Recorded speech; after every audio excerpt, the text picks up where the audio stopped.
આજે આપણે રીંગણના સરસ પલીતા બનાવીશું, એટલે કે પલીતાનું શાક બનાવીએ. અને આ શાક મોસ્ટલી જુવાર બાજરીના રોટલા સાથે અથવા તો ખીચડી સાથે ખાવાની મજા આવી જાય છે. તો શરૂઆત કરીએ. નમસ્કાર, હું કલ્પના અજય નાયક. મારા કિચનમાં આપ સૌનું સ્વાગત છે. સૌથી પહેલાં તો આપણે મસાલો રેડી કરીશું. તો આ મેં 2 ટીસ્પૂન ખાંડ અને 2 ટીસ્પૂન તલ લીધા છે, હાફ ટીસ્પૂન હળદર, 2.5 ટીસ્પૂન જેટલું ધાણા જીરું, 1 ટીસ્પૂન કિચન કિંગ મસાલો અને આ સરગવાનો પાવડર છે કે જે હું ઘરે બનાવું છું. અને મોસ્ટલી દાળ અને શાકમાં હું આ સરગવાનો પાવડર વાપરું છું કે જેથી પરિવારમાં તમે બધાને સરગવો ખવડાવી શકો. તો 1 ટીસ્પૂન લીધો, 1 ટેબલ સ્પૂન જેટલી આદુ લસણ અને મરચાંની પેસ્ટ ઉમેરી, હાફ કપ જેટલી કોથમીર ચોપ કરેલી છે એ લઈશું. થોડી કોથમીર લાસ્ટમાં ગાર્નિશિંગ માટે રાખું છું. 1 ટીસ્પૂન જેટલું કાશ્મીરી લાલ મરચું, સ્વાદ પ્રમાણે મીઠું લઈશું. હવે મિક્સર જારમાં 1 મુઠ્ઠી જેટલા શેકેલા સિંગદાણા લીધા છે અને 1 ટીસ્પૂન તલ લીધા અને 1 ટેબલ સ્પૂન સૂકું કોપરોની છીણ લીધી છે. તમે ફ્રેશ કોકોનટ પણ લઈ શકો અને ક્રશ કરીને બાજુ પર રાખીશું.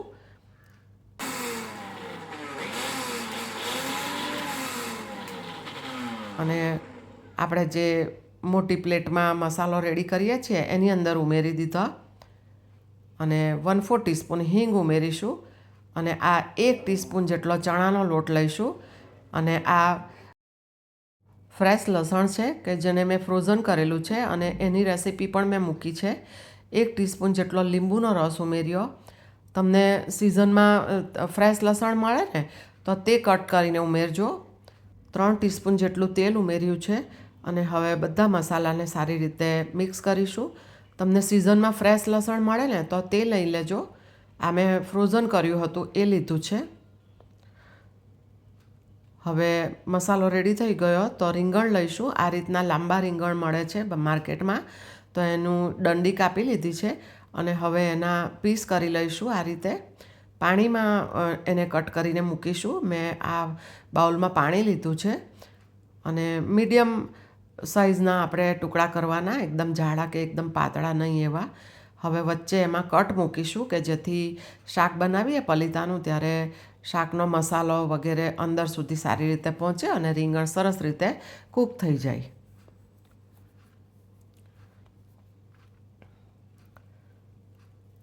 હવે દરેક પલીતા ઉપર આપણે જે મસાલો તૈયાર કર્યો છે એ સારી રીતે પાથરીશું.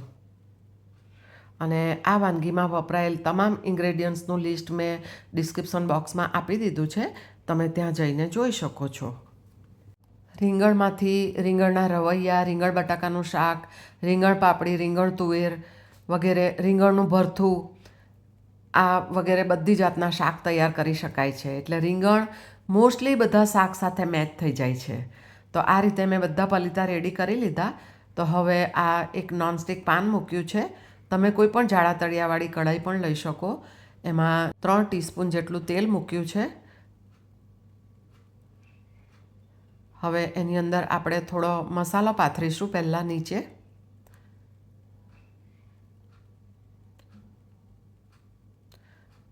આ રીતે નીચે પાથરશું અને રીંગણના પલીતાની ઉપર પણ આપણે મસાલો લગાવ્યો જ છે એટલે બંને સાઈડે રીંગણની આ રીતે સરસ મસાલો સ્ટીક થઈ જશે. હવે આ પલીતા ગોઠવી દીધા અને હાથમાં એક ચાંગરું પાણી લીધું છે, એટલે કે હાથની હથેળીમાં 4 આંગળીમાં સમાય એટલું પાણી લીધું. એ 2 વાર મેં છાંટ્યું છે. અને ગેસની ફ્લેમને મીડિયમ ટુ સ્લોની વચ્ચે રાખીને ઢાંકીને થવા દઈશું. ઢાંકણ ઉપર પણ થોડું પાણી મૂકીશું કે જેથી રીંગણ કૂક થવામાં હેલ્પ થાય. 2 થી 3 મિનિટ બાદ હવે આપણે રીંગણને થોડા આ રીતે હલાવી લઈએ અને હલકા હાથે એને પલટાવી લઈશું. વાવ, રીંગણ કૂક થવાની શરૂઆત થઈ ગઈ છે. ફરીથી ઢાંકીને થવા દઈશું. ઉપર પાણી મેં રાખ્યું છે હજી. ફરીથી 3 થી 4 મિનિટ બાદ જોઈ લઈશું અને જુઓ રીંગણને હવે કલર ચેન્જ થવા માંડ્યો છે, એટલે કે કૂક થવા માંડ્યા છે.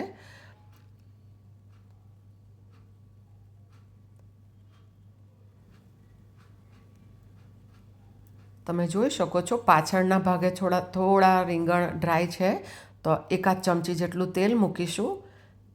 આગળના 2 થી 3 સ્લાઇસ બરાબર છે અને ફરીથી એકાદ ચાંગરું જેટલું પાણી ઉમેર્યું છે મેં.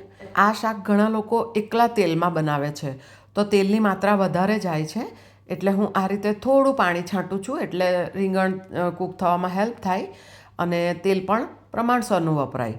તો ફરીથી ઢાંકણ ખોલીને આપણે જોઈએ અને પલટાવી લઈશું.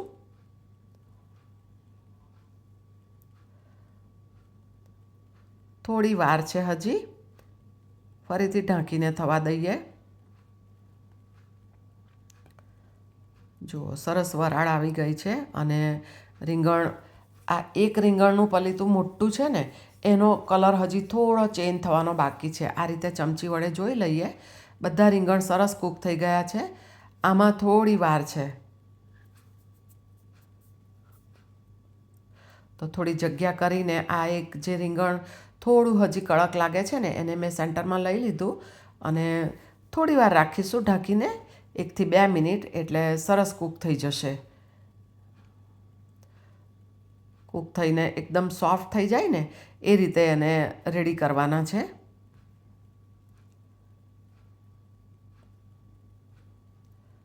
ફરીથી ઢાંકીને થોડી વાર થવા દઈએ. ઉપરનું પાણી મેં હવે કાઢી નાખ્યું છે ઢાંકણ પરનું. અને હવે જુઓ, બધા રીંગણ સરસ રીતે કૂક થઈ ગયા છે. વાવ, એકદમ સોફ્ટ. અને રીંગણને કૂક થતાં પણ વાર નથી લાગતી.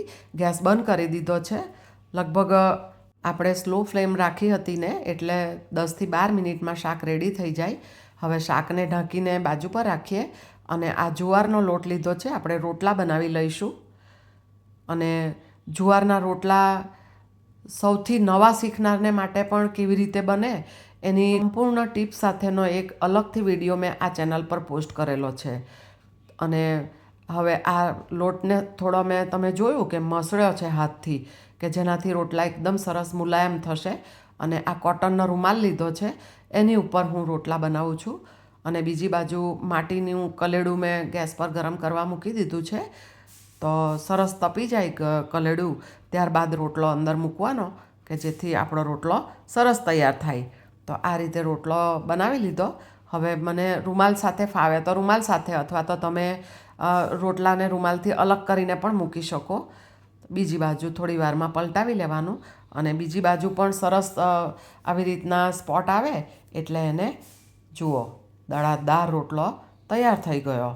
તો આ રીતે આપણે રોટલા તૈયાર કરી લઈશું. તો હવે શાક પણ તૈયાર છે અને રોટલા પણ તૈયાર છે. તો શાકનું ને રોટલાનું આપણે સર્વિંગ કરીશું. તો જુઓ, કેટલા સરસ કલરફુલ અને કૂક થયેલા અને ચટપટા સ્વાદવાળા આપણા રીંગણના પલીતા તૈયાર છે. તો આ થયું રીંગણના પલીતાનું શાક,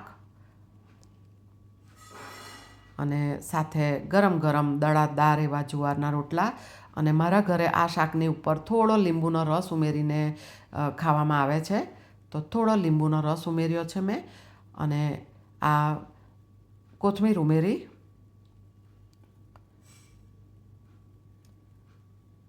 અને તમે રીંગણના પલીતા કેવી રીતે બનાવો છો એ મને ચોક્કસ કોમેન્ટ બોક્સમાં જણાવજો, કે જેથી મને પણ કંઈક નવું જાણવાનું મળી શકે. અને આ ગરમ ગરમ જુવારના રોટલા અને સાથે દહીં સર્વ કર્યું છે મેં. અને રીંગણ કેટલા સોફ્ટ થયા છે ને એ તમે જોજો. અને રોટલા પણ જુઓ, એકદમ પોચા પોચા છે, નરમ નરમ.